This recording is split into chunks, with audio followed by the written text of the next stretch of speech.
The new king's in danger. Run for your life! Get out of the way! Yeah, yeah, yeah! Here's a little well-placed distraction.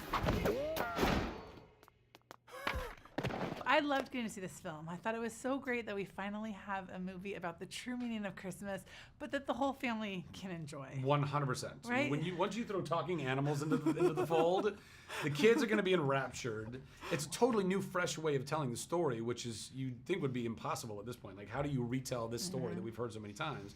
And they've done it, and it's so cool through the perspective of the animals, which also kind of gives it an outside, unbiased view of the entire adventure.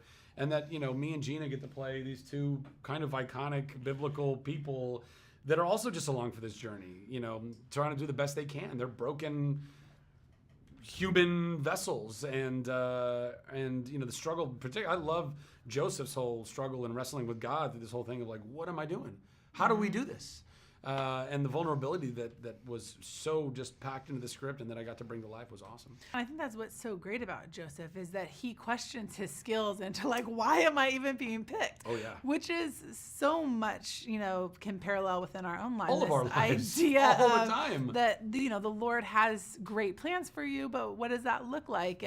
And maybe within your own life, like when have you felt unqualified for something, but then it proved to be all the otherwise? All the time. I mean, most recently I got this job to play Shazam. Just a little job. This is a little job. It's been it's been 2 weeks, just over 2 weeks since I heard the news.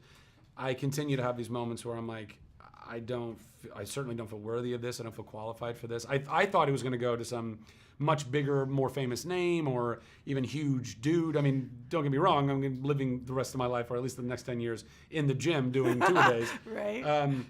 But I feel so humbled by it and so honored by it. And definitely, if I didn't feel like it wasn't completely God that like dropped this in my lap, which I definitely think it was, I would be freaking out right now because I'm going to screw this up. But I was like, no, I don't know how I can screw up what he has already said is the right thing, and I think that's part of the journey of Joseph in this movie. It was like, ultimately just coming to peace of like, I don't know how we're going to do it, but we're going to do it. If God chose us, then God chose us.